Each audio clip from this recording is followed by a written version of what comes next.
All right, Survivor Pool participants, you are in the right place.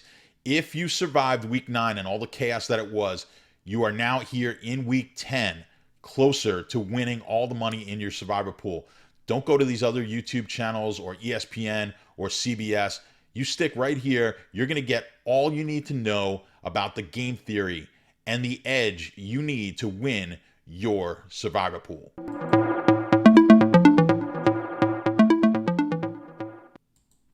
All right, guys, we are scratching and surviving here in week 10.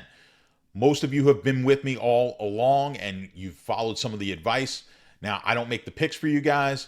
I just give you some of the different scenarios that may be pertinent to your particular pool and the rules in them.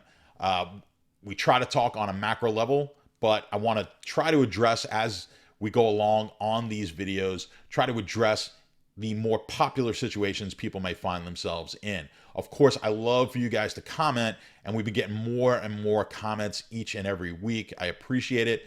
It makes me smarter. It keeps me on top of it. I'm in several pools myself, so getting to go over it, looking at it from other people's perspectives, it gives me an opportunity to be even sharper with my picks. So I love the comments. I love hearing the pools that you guys are in. And guys, if you won your pool last week, you need to comment about that as well. Some of you may have won your pools. I know I've talked about my brother being in a pool. It started with a small amount of people, 24 people. Those are winnable. Those are nice pools to get in because they are winnable as opposed to these pools with 10,000 people.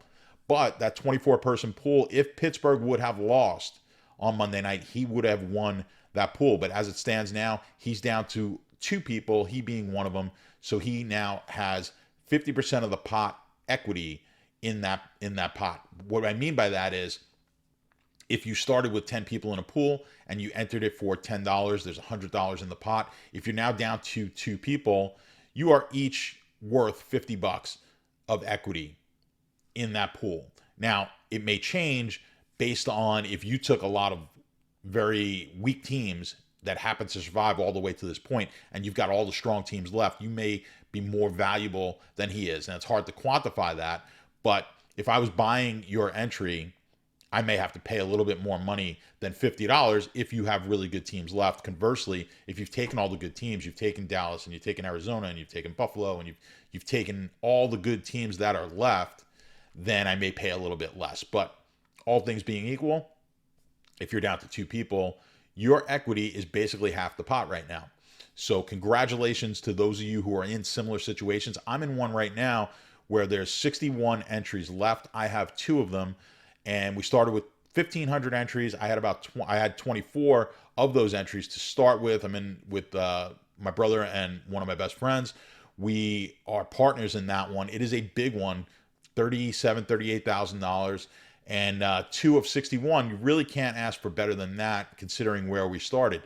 Now you start playing the game a little bit differently. That particular pool was double picks week 3, week 4, and week 5. That's why we've gotten down to so few people left. So let's just talk about what happened here a little bit in week 9. I mentioned to you guys about wanting to, hopefully, if you could save Pittsburgh for this week, we're going to get into it. That would be advantageous because Pittsburgh, a lot of the other teams that are left, you're not going to be able to take.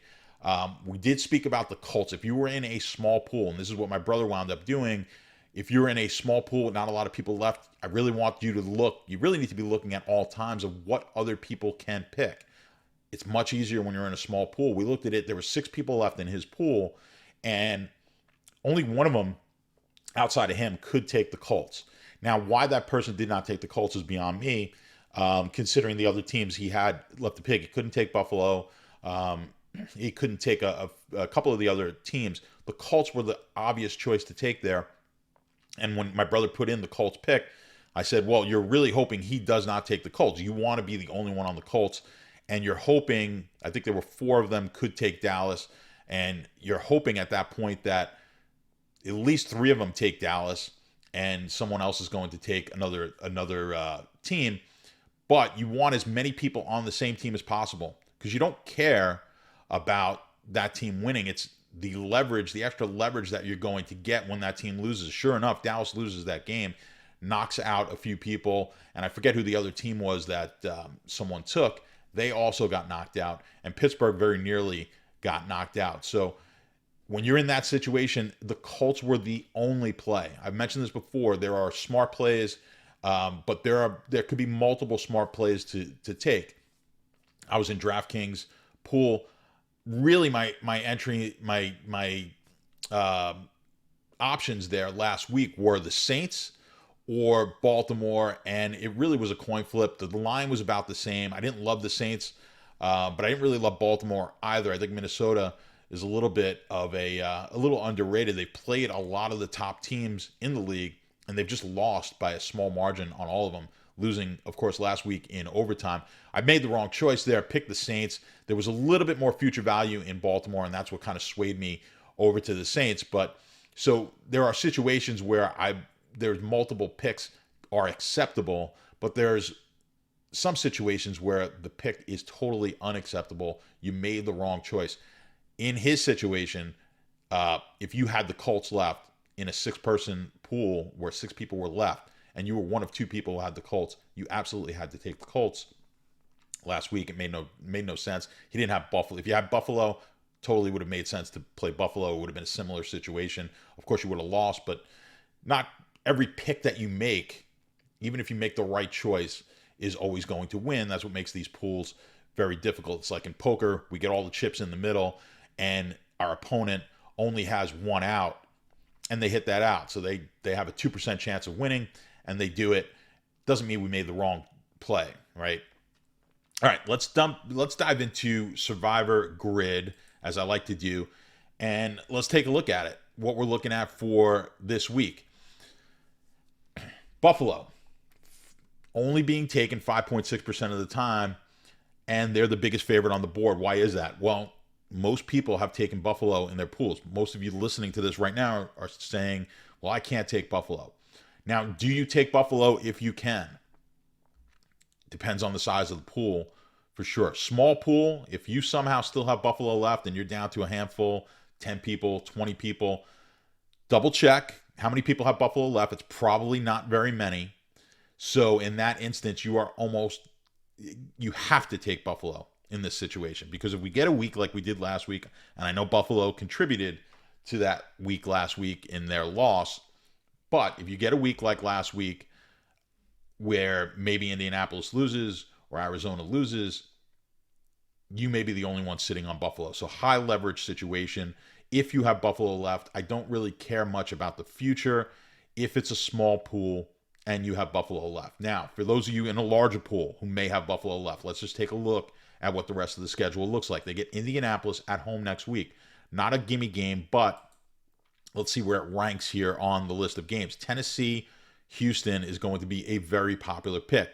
I am sure most of you listening to this, almost all of you listening to this, probably have Tennessee left, and you probably, there's a good chance you have Cleveland. I've taken some Clevelands. There's a good chance you may have Cleveland. Cleveland plays Detroit at home. So if you have Tennessee and or Cleveland, Buffalo probably not going to be an option for you next week. We've also got Baltimore. You may have taken Baltimore. They're at Chicago. Not a game I particularly love, but in all likelihood, you've got either Tennessee, Cleveland, or both to take next week. So those options are going to be there for you. I wouldn't worry about saving Buffalo for next week. Now, week 12, this is the week we've talked about for a while. This is going to be a absolute killer of a week. Dallas so far looking like the best option. You've got Tampa on the road at the Colts. Baltimore's home for Cleveland, and Buffalo's at New Orleans. You can't be in love with any of these games. In all likelihood, most of you getting to week 12 are going to be picking a game that's a field goal, a 4-point spread game, something like that. Now, we talked about saving Dallas for week 12, and I did that with a lot of my entries. It wound up doubly benefiting because Dallas gets blown out last week. Anyone who took Dallas last week in a larger pool, I didn't like that play at all because I wanted to save him here for week 12. I didn't like Dallas much in smaller pools because, depending on what you had left, I think there were better options because most people were going to be on Dallas in smaller pools and you were going to have better options. So really Dallas last week, not the greatest of plays. This week we'll go over what we think about Dallas. All right, but in week 12 they're going to be the main play for those who have Dallas left. let's just look at Buffalo in the future. We've got other teams. Now, a lot of you have taken the Rams. The Bucks, by the time we get to week 13, a lot of people are probably going to have had taken the Bucks and Arizona. Indianapolis, we've been taking them quite a bit. Kansas City's a team that some people still have left. And then Buffalo is going to be an option. And then Minnesota, another team that some people have taken, will be an option at Detroit. You've got Vegas at Washington. We're going to have options in week 13. So just looking at it from here, I'm not terribly concerned with the future. I know the future value of Buffalo is very high, but certainly small pool, I'm firing at it because this could be a week I take it down if I do have Buffalo. Now, Indianapolis, second best option on the board this week. A lot of you have taken Indianapolis. A lot of you took Indianapolis to get to this point. You took them last week and survived. Those who did not take them last week are probably saving them for this week. So if you have Indianapolis, I would go ahead and fire at Indianapolis this week for the same reasons with Buffalo. Again, look over your pool. But there's a good chance a lot of people took Indianapolis last week. That's why you're seeing 10%, 5%, and 10% on the top two teams. It's not high. You're getting high leverage here taking Indianapolis over Jacksonville. Now, the next time you're going to want to probably take Indianapolis again is that week 13. But as we said, there's going to be some other options in week 13. Certainly in a small pool, I am not looking at week 13. I'm going to try and take this thing down before week 13. I'm not going out taking a weak team here when we've got a lot of options in week 10. I want to take a weak team. Let me talk about that for a second. We never want to take weak teams. And by weak teams, I mean teams that are favored by 3-4 points, unless we absolutely have to. And when you look at these and you're looking at Survivor Grid, you're looking at weeks like last week where the fifth best team was going to be a touchdown favorite. Sixth best team. This week, something similar. We've got teams that are the fifth, sixth, seventh best team that are better than the second and third option in week 12. So I'm going to take some weaker teams relative to the field in the weeks where there are a lot of teams that have a 6-point, 7-point spread, as opposed to being forced to take them in the future. What that means is you're saving Dallas to at least have them as a 5-point, 6-point favorite against Vegas, which may be the biggest line of that week in week 12, as opposed to taking the fourth or fifth choice that week, which is going to be a 3-point favorite. I'd rather take the fourth or fifth choice in a week like last week or this week that's going to be a touchdown favorite. So keep that in mind when you're doing this. And that's why I dropped down. I lost one entry with Vegas last week in the big entry. I'm in one with that I started with 64 entries, with 6,400 people. We're down to 271 people, and I've got 6 entries left. Now, I threw one Vegas in there. It was double entries. I wouldn't do this on a single entry. It was double picks last week. You had to make double picks. And I tried to sneak one Vegas in there to get by because, yes, in that type of a pool, I need to take some more risk because now double picks in week 12 is going to be nearly impossible. By the way, if you want to figure out in a double pick, or you're looking at this week and next week, you want to figure out what the probability is that your picks advance or that you win this week and next week, you just take the probabilities and multiply them by each other, and that's the probability that you will advance. So if I have a team that's 80% chance to win, and I pair them up with a team that has a 70% chance to win, I'm just going to multiply that 80% times the 70%. I have a 56% chance to win. Now, people look at it like 80% chance to win. Let's look at the Survivor Grid here. So you'll see Buffalo, 85% chance. Indianapolis has just about an 80% chance. So let's just say Indianapolis and Arizona this week, both about 80% chance to win. Okay? That gives me 64% chance of, if I took those two teams, if I took Indianapolis and Arizona together in a double entry pick, or I had to make two double pick week, I have a 64% chance of surviving. That's the same probability that the Rams beat the 49ers. So just want to give you some perspective on that. And this is a week where, just like last week, where we had a lot of big favorites. When you start looking ahead, You look at week 12. Let's just do a comparison. 6.5 points. Let's say in week 12 that Dallas indeed is a 6.5 point favorite, and Tampa at Indy is 4 points. What would be a comparable?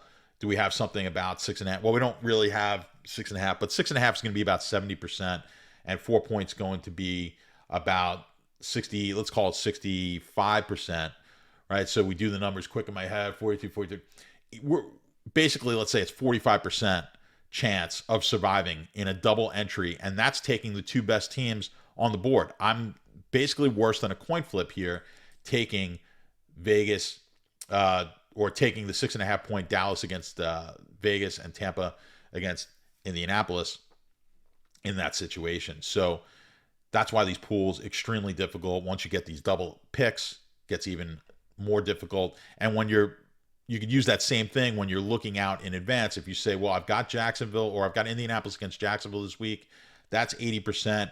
And now I'm looking at next week, I've got Tennessee is going to be about 80%.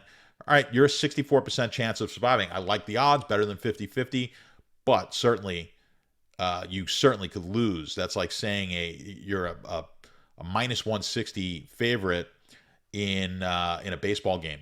I mean, that can certainly lose at any given time.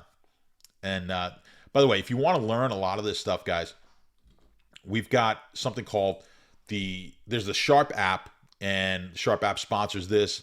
I am one of the founders of the Sharp app. We've got something called the Sharp Academy. If you're interested at all in sports betting, there's some great videos in there, just from the beginning level of sports betting all the way up to some more advanced videos and techniques to learn how to become a sports bettor. Just download the Sharp app. It's free. Look for Sharp Academy. Check out some of those videos.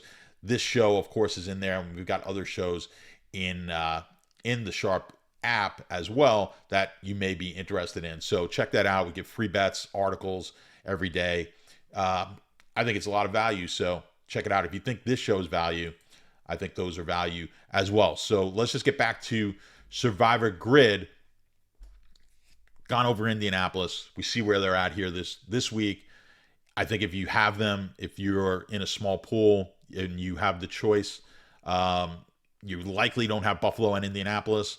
So if you just have Indianapolis available, I'm firing Indianapolis this week. Tampa, much different situation. Now, you probably have Tampa left, but we've got so many good opportunities here to take Tampa in the future, like next week, the Giants. Now, next week, I probably still want to save Tampa. We'll talk about it, of course, next week, because I've got Tennessee and I've got Cleveland. Cleveland's really the one that you want to take. So, again, you're going to have to look at the line, who you have available here this week. But Tampa, a ton of future value. So I'm going to pass on Tampa. I don't really want to have too much Tampa here. Arizona against Carolina. You're seeing only 7.5% of people taking Arizona. Why is that? Again, they've got future value, and you've likely taken them before. Now, look at your pool. If you've taken Buffalo, you've taken Indianapolis, it's a small pool. Nobody can take Arizona, let's say, in your pool. Well, then I'm going to seriously have to look at Arizona and forego a lot of the future value.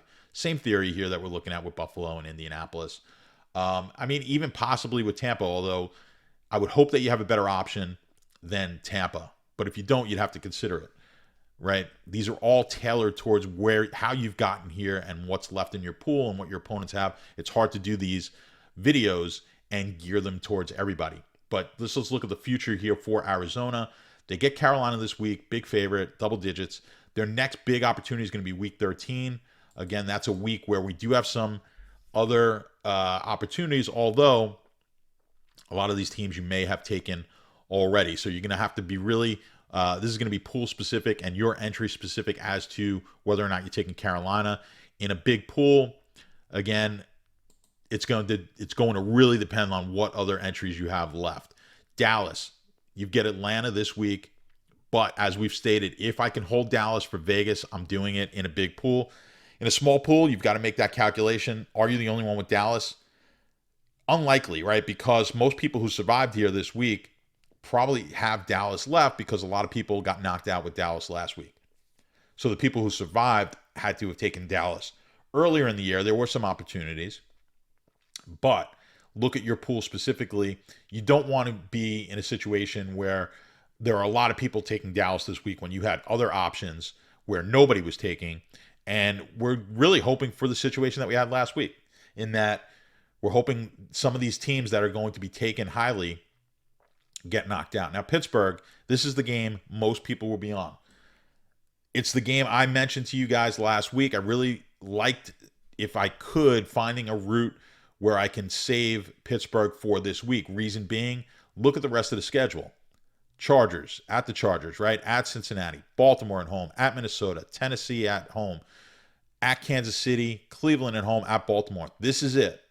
If you do not take Pittsburgh this week, you are not taking them in all likelihood the rest of the season. So, depending on the pool, if I'm in a large pool here, I know we're trying to always find leverage. There is no leverage on Pittsburgh, but I've got to take a shot with Pittsburgh to advance to set myself up for the future, right? So not every move we make, this is chess, not every move we make is necessarily to win now. Sometimes it's to win in the future. I hate doing it. I hate being on the side that everyone else is, but in this situation, you may have to make that choice. You may have to do it in a larger pool to give yourself the best chance of surviving later on. Small pool, that's going to be a different story. It's going to be really dependent on what you have. A lot of people in a smaller pool, though, are now going to have Pittsburgh. And if you have another option, this could be the chance that you want to take, right? So if you're in a 10-person pool, you look it over, and six of the other people in that pool can take Pittsburgh, and you're the only one who can take the Colts. You might have to start looking at the Colts. Like I said, let them take Pittsburgh there. It's a choice. You could take Pittsburgh and set yourself up better for the future, or you could take the shot that Pittsburgh loses 5 or 6 people in your pool, take them. You're on another team, whether it be Buffalo or Indianapolis, and you pick up that leverage on the field. It's going to be really dependent on your particular pool. So, of course, throw a comment in. I'll try to help as best I can and answer your particular question. But in bigger pools, I hate doing it, but I do kind of like Pittsburgh to help set us up for the future. Let's go back to the grid and see what else we have this week. You've got Baltimore at Miami. Of course, that's going to be another popular pick. If you had Baltimore last week, which was a possibility, of course, now you can't take them this week. But Baltimore, how many other opportunities do we have? There are some.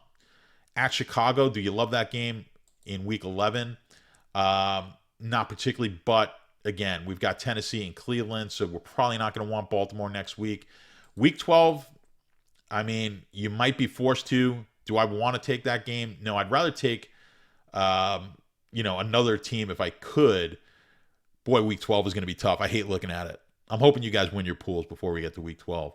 The pools I'm in are unlikely I'm going to win before week 12, so this is not going to be fun in week 12. But you've got to look at Baltimore for a potential week 12 pick. None of the picks are locks. It's really the next 2 weeks are their best options. Miami this week and Chicago next week. So if you're going to take Baltimore, I say it's a similar situation, not quite as good as Pittsburgh, but go ahead. And if you're in a larger pool especially, and you want to take that shot, that you just want to set up the future, maybe you take Pittsburgh if you can, save Baltimore because maybe you're going to need them in a larger pool in week 12. Gets really confusing here, guys. But I usually bring up the spreadsheet, and I guess I'll bring it up.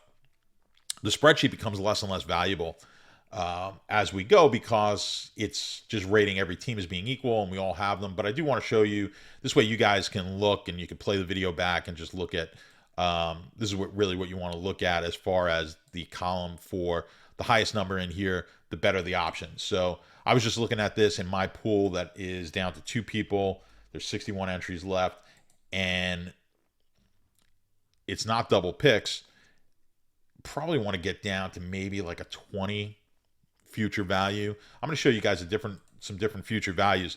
Now, if you're new to this, the less entries in the less entries in the pool that are alive, the less you want to weight the future value. If you're in a pool like I am, the one that I've got 6 left, and there are 271 people left, and I've got double entry picks to make. I need to be at least 50% in a pool like that. I still have to take some risks. So in a pool like that, it's telling me I've got 6 entries and I've got double picks. I might even just put 12 in there just to give myself an idea of the, having to obviously make 12 picks, not 6. And I just want to look at this in that particular pool. If I'm looking at it as a 50% future value, you've got the best team, Pittsburgh. We said why. This is it, right? 163 future value. They have no future value. This is it for Pittsburgh. You're taking them now or you're not taking them. Indianapolis as well, pretty weak in the future value, but we did look. There are some opportunities to take them in the future, but I'm not getting off of Indianapolis. If I have Indianapolis alive here, if I could still take them, this is probably a good spot to take them. It's just hard to pass up on Pittsburgh if you have that in a large pool because of the fact that we can possibly take Indianapolis in the future. But weighting it at 50%, it's Pittsburgh, Indy, then Buffalo with Dallas, and then Arizona. Now, again, this is why if we weight this 10%, this changes a little bit. And of course, it's going to give us something more streamlined towards what the biggest favorites are. But as you see still, because there's so much future value with Pittsburgh, even at 10%, Pittsburgh is highly rated here. They're the third highest rated team on the board. This is why you're getting 33.5% of people on Pittsburgh this week. So it's getting tougher. It's harder for me to really get across to you guys where you need to be in your particular pool because each one of these are going to be different. So as always, give me your comments. The pool each and every week, or the video each and every week, keeps on growing, and I appreciate that. So hopefully you guys are enjoying the content. If you've got some other type of content, sports betting, office pool related stuff, I play in a ton of office pools, golf pools, obviously football pools, baseball pools. I play in a ton of them, and there are ways, there's strategies to go about each and every pool. I love hearing about new pools you guys may be entering or designing yourself. If you have questions on maybe making rules in your pool, I've done so many. I've been doing these since I was 16 years old, started to run these type of office pools when I was in school and then college. And then when I started working, I've been doing these pools forever. I love them. And so yeah, if you have questions on any other office pools, if you have some suggestions on some videos that you would like me to make, by all means, drop that down in the comments as well. Again, guys, check out the Sharp app. And there is a pro version to the app, but most of the app is for free. The pro version is going to get you some of our professional handicapper picks. We've got something called the Sharp Report. In that Sharp Report, we have an article every day that's going to let you know where the sharp money is. By sharp money, we mean the sports book we have a sports book that we have a good relationship with that lets us know who the sharpest minds, basically their accounts that make the most money, what games they bet on, and then the squares, which are pretty much the general public, where their money is going as well. We'll put up a little write-up every day for the Pay Pro subscribers to the app and let you know where that information is. So there's a lot going on at the Sharp app. I appreciate you guys. I love all the comments. Look forward to hearing more from you guys this week. Let's survive, and I will see you guys in week 11.